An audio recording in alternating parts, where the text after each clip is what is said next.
From the rising of the sun to its going down, the Lord's name is to be praised.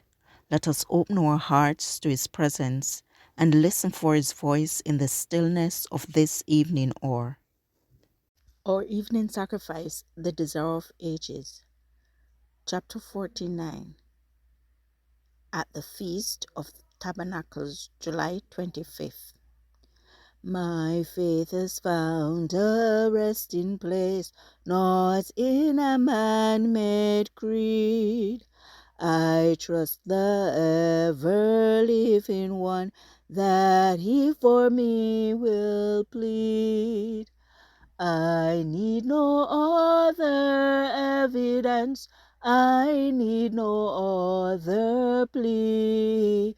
It is enough that Jesus died and rose again for me.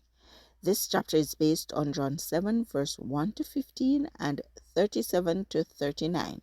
Then the Jews sought him at the feast and said, "Where is he?" And there was much murmuring among the people concerning him, for some said, "He is a good man." Others said, "Nay, but he deceiveth the people." Howbeit no man spake openly of him for fear of the Jews. John 7, verse 11 to 13. Meanwhile, Jesus had quietly arrived at Jerusalem. He had chosen an unfrequented route by which to go, in order to avoid the travelers who were making their way to the city from all quarters.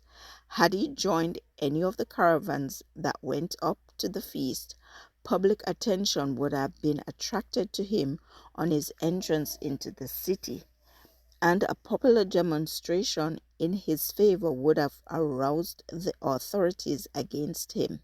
It was to avoid this that he chose to make the journey alone.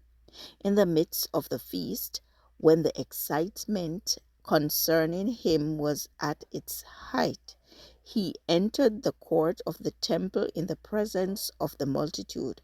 Because of his absence from the feast, it had been urged that he dared not place himself in the power of the priests and rulers.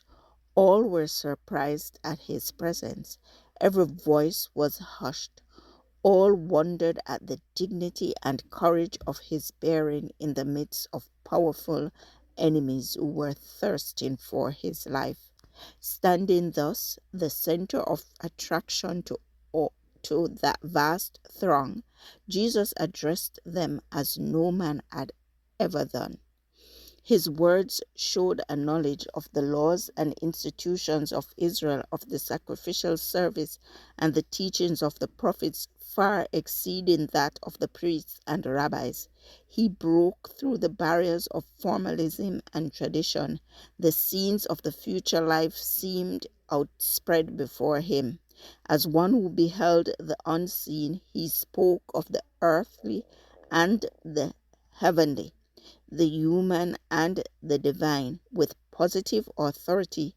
His words were most clear and convincing, and again, as at Capernaum, the people were astonished at his teaching, for his word was with power. Luke 4, verse 32. Under a variety of representations, he warned his hearers of the calamity that would follow all who rejected the blessings he came to bring them. He had given them every possible proof that he came forth from God, and made every possible effort to bring them to repentance. He would not be rejected and murdered by his own nation if he could save them from the guilt of such a deed.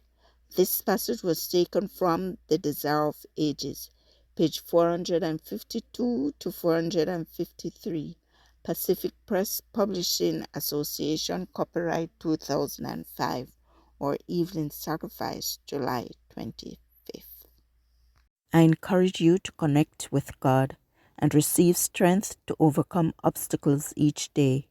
Thank you for listening. Please join us tomorrow as we offer up our evening sacrifice.